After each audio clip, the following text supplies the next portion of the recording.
Hey, Nitzan Moser here, the traveling investor with another live Q&A show, and it's been an awesome week. How's everybody doing out there in cyber world? If you're listening to us, just, hey, you know what, do me a favor, put in the comments where you're listening from. You know, we love to connect with our listeners, and if you have any questions at any point in time during the show, hey, feel free to ask a question down below, and we'll do our best to answer it. And you know, here on the Traveling Investor Show, our motto is, you know, learn how to master your mind, body, and wallet. And in life, it's all about educating yourself, right? If you're starting a business, you got to learn about that business. If you have kids, you want them to go to school and get educated and learn. And you know, 2 + 2 is 4, right? Learn math and learn all these ways of being able to think and create solutions and come full circle on a problem. But you know, a lot of times we shift from what we think we want to do, and our lives take us in certain places. But when we're able to have control over who we are and what we do, you know, as I was talking with my guest before the show, it's very liberating. It brings a lot of freedom. And it does a lot of wonders for us. And by the way, yes, let's everybody say hello to Master Yoda, right? He's always behind me, looking over, making sure that I'm doing and not just trying, right? Because that's what we do. We got to do. Life is about taking risks. Life is about going out there and, you know, doing what you love and what you're passionate about and what you're good at, and making a change in the world and finding your path in this craziness, right? And forging a path that you can be proud of, that is out there helping people expand. You know, in the Jewish culture and tradition, we have this thing called tikkun olam. It means repairing of the world. And one of our tasks as Jews and as humans is to go out there and to repair the world, do good deeds, help people achieve, and help them become better, right? With that, I want to share, you know, that is going to be a segue into my guest today. Her name is Aundrea Smiley, and she's the co-founder of the woman-owned business Valor Grace Literacy Cove. It's an educational consulting firm that is committed to nurturing students towards academic and socioeconomic growth. Now, prior to starting Valor and Grace, Aundrea spent 13 years teaching students 12 and younger. And after witnessing changes within the public school system, Aundrea realized that parents need help advocating for their children, and that is when she decided to be an educational consultant. In her free time, Aundrea likes to spend time with her husband, her 3-year-old son, and 2 dogs. Not 1, but 2. I have 1, and it's wow. And she's got 2. Amazing. She's also currently pursuing a PhD in educational leadership from Liberty University. So without further ado, I want to say hello to Aundrea. How are you? Hey, I'm good. How are you? Thank you so much for having me today. Absolutely. Thank you so much for being here. Absolutely. So tell us, you know, before you started Valor and Grace, what were you doing?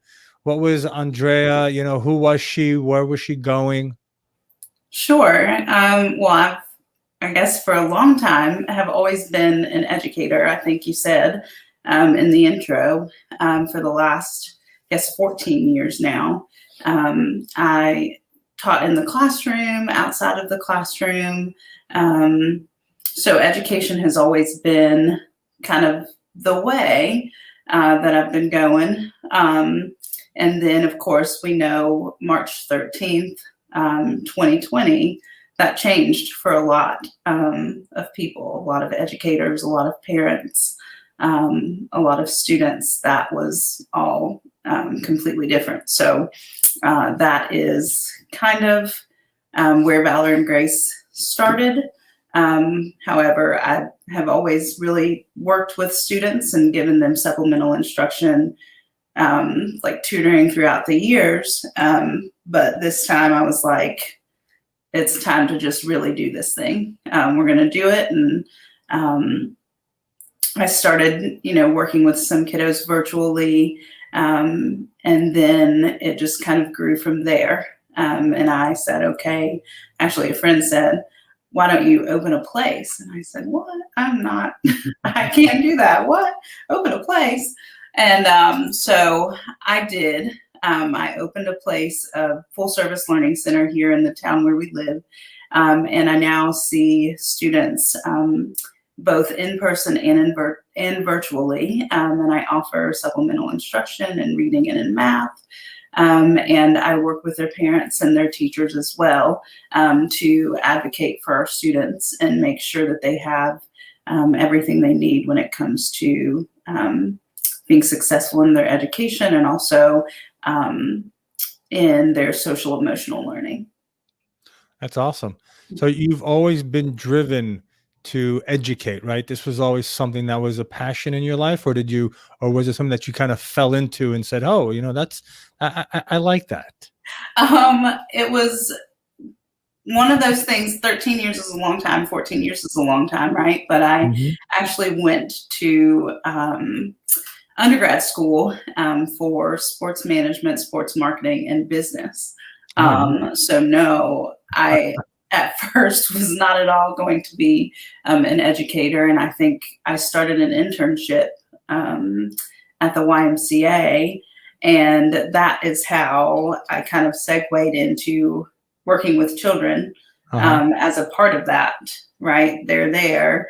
And so I was there to kind of be on the sports and athletic side of things, and then ended up working with kiddos, which kind of shot me over into the world of education. So, wow. And ever since then, it's been my thing. Wow. Amazing how you went in one direction and that kind of opened up the path. And I guess now that has become your passion. That has become something that identifies you. That is you, right? This is what you're passionate about. And it's amazing how sometimes when I was a guest on a podcast right before, and I was mentioning how in life sometimes, you can do one of two things. You can either let the river of life take you, and wherever you end up, or you can grab the oars and start directing your life and your boat on the river of life to go where it is you want to go. And as we talked about, before we went live, right, that's very freeing. Yes. Being able to do what you want in your business, right? Creating a business that actually solves a problem in your community. Right. Absolutely. And it certainly definitely has a freedom that comes along with it. I get to, and I, was able to do this in the classroom as well, but even more so now, I love just being able to work with my kids one-on-one or in small groups. And I get to do that now all the time. And, I get to work with my children and work with their parents and be flexible with them. And we work, together based on our schedules. Right. And we get to say when, which is really, it's freeing. Very awesome.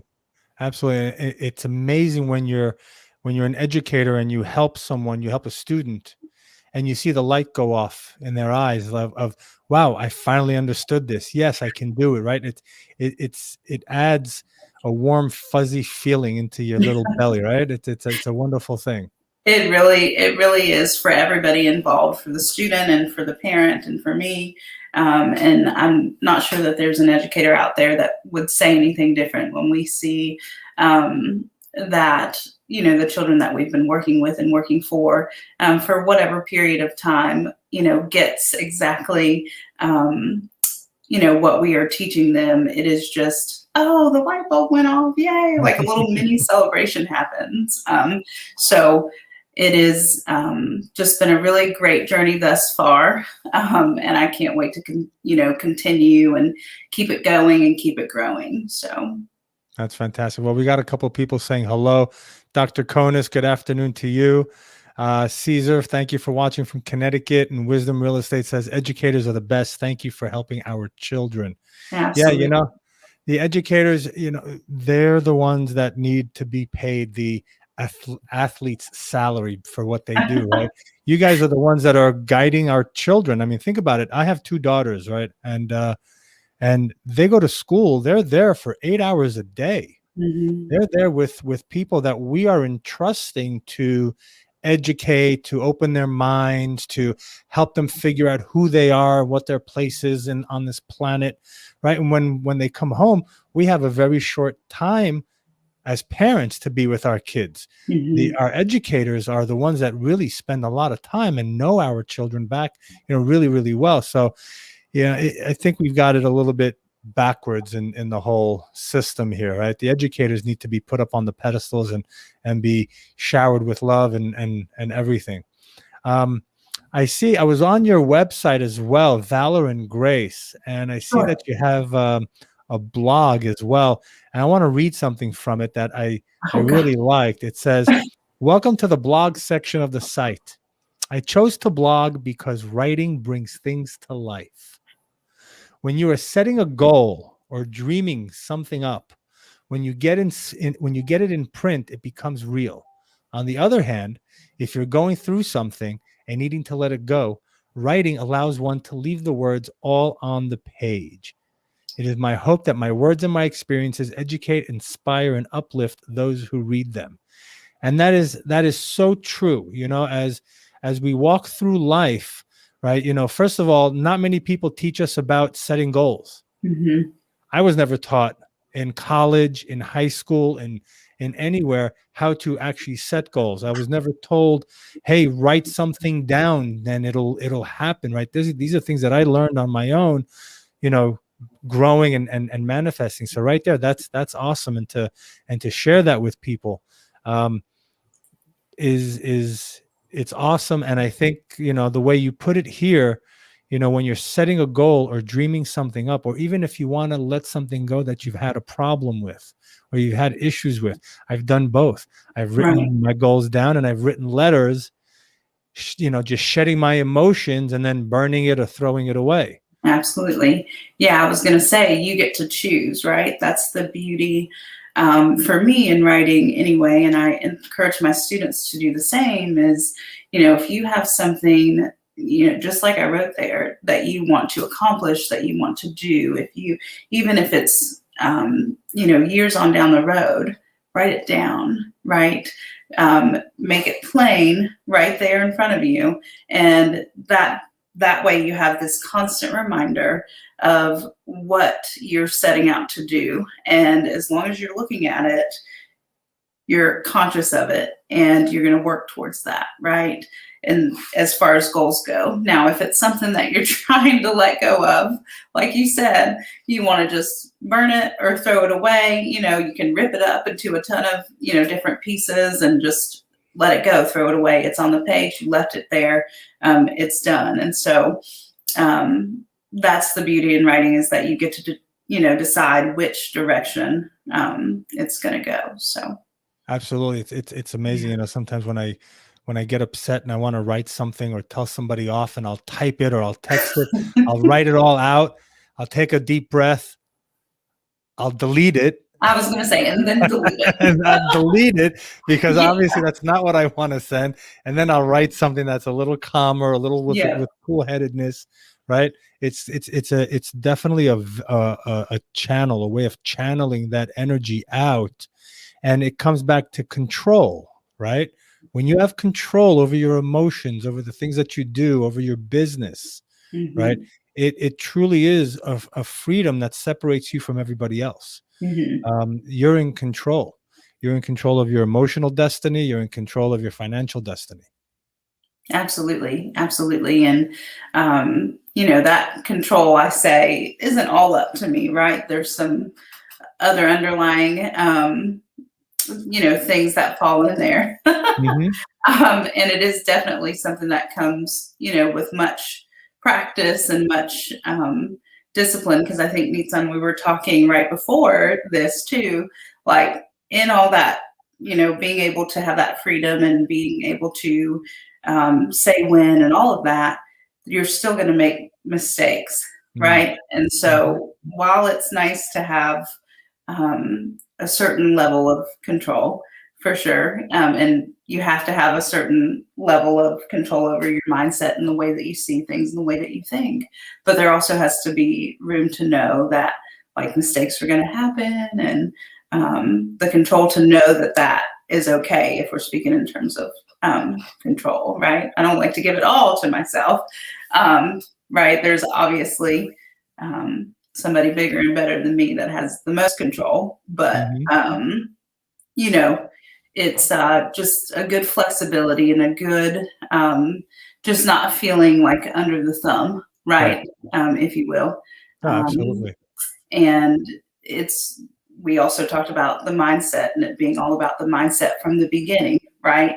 And so in line with writing out those goals, you think about that and you have that mindset from the beginning, and you get to decide all along the path which direction you're going to have that go in. And so I agree, a little bit of control, right? Sure. Well, let's talk quickly about mindset, right? You know, when you're educating with the kids and whatnot, how do you bring about in them a positive mindset? I think, well, it depends on the child, right? Every child is different. So it's going to look different for sure. There's never really one way. But I like to start out with, we're doing this and you're here because you can, right? I know that there are moments where you might feel like you can't, but we're not even going to talk about that. You can, and let's just figure out how we're going to do it. And we start from there, because children, they radiate off of the people that are around them in their environments. And so if we go in with a positive attitude and a positive, yes, you can do this, and a cheering them on attitude for them, they're going to follow that and they're going to mirror that. And 99% of the time, as long as we keep it, they're going to keep it. But the second that, that changes for us or changes in their environment, anyone who's an educator or has children probably knows this, that anytime the second that changes for them, they're going right with it. And so my goal always is just to, stay above that line of positivity with our kids. You got this. You can do this. I know it seems hard, but let's work out the steps and let's figure it out together, right? Also letting them know that you're going to be right there with them throughout the whole process as well. So that's how we do that. That's amazing. Yeah. Letting them know that they're not alone in this, right? That there is someone there walking with them side by side to help them, for them to lean on, for them to ask questions and so forth, right? That's very good. That's very powerful. You also mentioned that there were, that there were some pitfalls in the public school education. What kind of pitfalls did you see that you wanted to correct in your business? And I can't speak for everybody, right? I'm not everybody. This is just, from just my personal experience. And so I think that our children are more than just a number. They are more than just how we do on a test. And they need the opportunity to have the time to allow that to show, and to have the time to reveal to those that are working with them and to themselves that, hey, I may not do so great on this one particular assessment that I'm going to have today. However, that's one time and one moment in time. And so the confidence then comes when they get past the thought of this big assessment that's coming, or, when they get past the idea of, if I don't do well on this one assignment today, that's it for me. And so I wanted to be able to have the time that I feel like it takes to help a child instill that confidence and to keep it. in their academics and in their social emotional world. I also wanted to be able to have the flexibility to spend time with my family, to spend time with my own son. And, I think that there's this cliche there that, teachers spend the school day, right, in the building. And that's, not the case, right? We work well before school starts and well after it ends. And so even in my own business, that still happens. Like I'm still working well before my kids, I'm meeting with them in session and well after they leave. But I get to say kind of what I do and what my assessments look like. And I get to say, okay, this is what we're going to do today. I can design a specific lesson and I can change it at the drop of a hat. It doesn't have to include certain, aspects in order to be okay for that day. I can say, well, we're just not going to do this today and we're going to do something else. And I don't have that worry of, oh my gosh, did I make sure to have this? I mean, it's not so, I guess, rigid, if you will.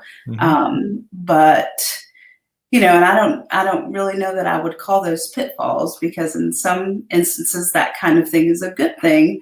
But not all the time. Right. And the ability to be able to help parents navigate through some of the things that are happening now with kids in education is an amazing thing. And I also did that in the classroom as well.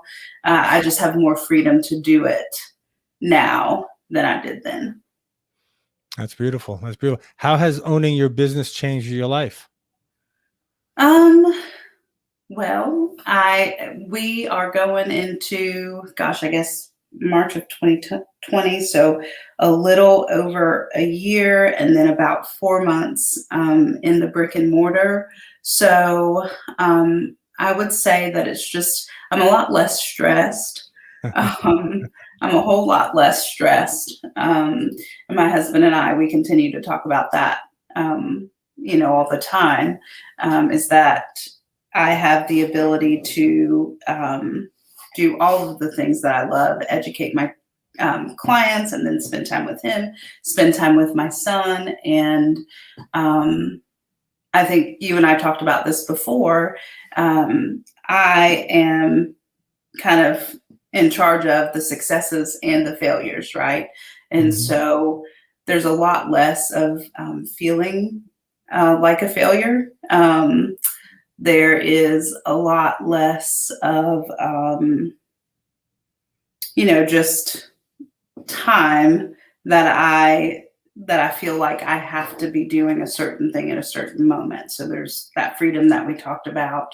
And, I think it kind of leads into just being able to go out into the community right now. And I know can walk down the street and see a child that I work with and they're like, hey, Miss Smiley. And that's exciting, right? That happens, when I was in the classroom as well, but it's in a different capacity, right? So we're continuously doing a lot of things to grow the business. And as it grows more, we're just, we're blessed. We continue to be blessed by it for sure. That's beautiful. We also talked about bringing in essential oils and not so conventional ways of doing things, right? Yeah, absolutely. Right. We both, you have your essential oil business as well. And I studied this in Israel and did massage therapy with essential oils and whatnot. How do you use essential oils with your students?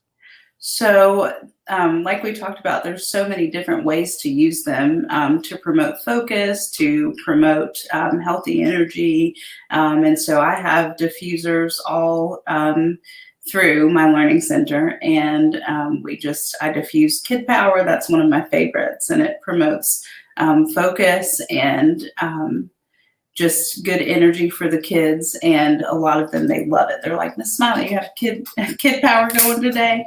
And I will also make little rollers, little focus rollers that have a mix of different things like peppermint, highest potential, and some different oils that also will keep them kind of awake and focused. And that's something that could be rolled on the wrist or behind the ear, right? And, I'll give them to their parents and, of course, tell them that. And then it's up to them whether or not they use it. But for me, when kids are in with me, I make sure that I've got something going in the diffuser for sure. And then I'll always hear with me at home that's happening. So that's wonderful. That's wonderful. Bringing in holistic healing with education, letting the children flourish and prosper, and just, aiding them and giving them as many tools as possible to absorb as much information and just, really grow into fine human beings. Absolutely. That is the goal. That is the goal. Yeah. That's fantastic. Well, Aundrea, thank you so much for being on the show. We're running out of time here. How can people get in touch with you if they want to get more information about your educational services? Absolutely. They can check out my website. There is a contact form there, and that website is www.valorandgrace.net. And then they can also text me. I think my phone number is probably not listed on the website. So y'all, and I'm not going to say that in this huge podcast. Right. So you can also just send me a message on Facebook. We have a Facebook page, Valor Grace Literacy Cove. You can message me there, and I will get back to you as fast as I can. But yeah, those are two ways: website or Facebook page, and then our email is really long, so you'll find that on the Facebook page or the website as well. Awesome. Thank you so much for being here. I know you're super busy owning your own business and taking care of your family. Thank you so much for being on the show, Aundrea. Travelers, thanks for listening in from wherever you came in from. Next week, June 24th at 3 p.m. Eastern, we're going to have Brett Swartz, the founder of Capital Gains Tax Solutions, and we're going to talk about how you can put more money in your pocket rather than giving it to the government. And I'm still offering my Real Estate Investment Secrets ebook for only $1. Go check it out. Great information. Thank you for being on the show. I look forward to seeing you guys next week somewhere on Spaceship Earth. I'm Nitzan, the traveling investor. Have a wonderful week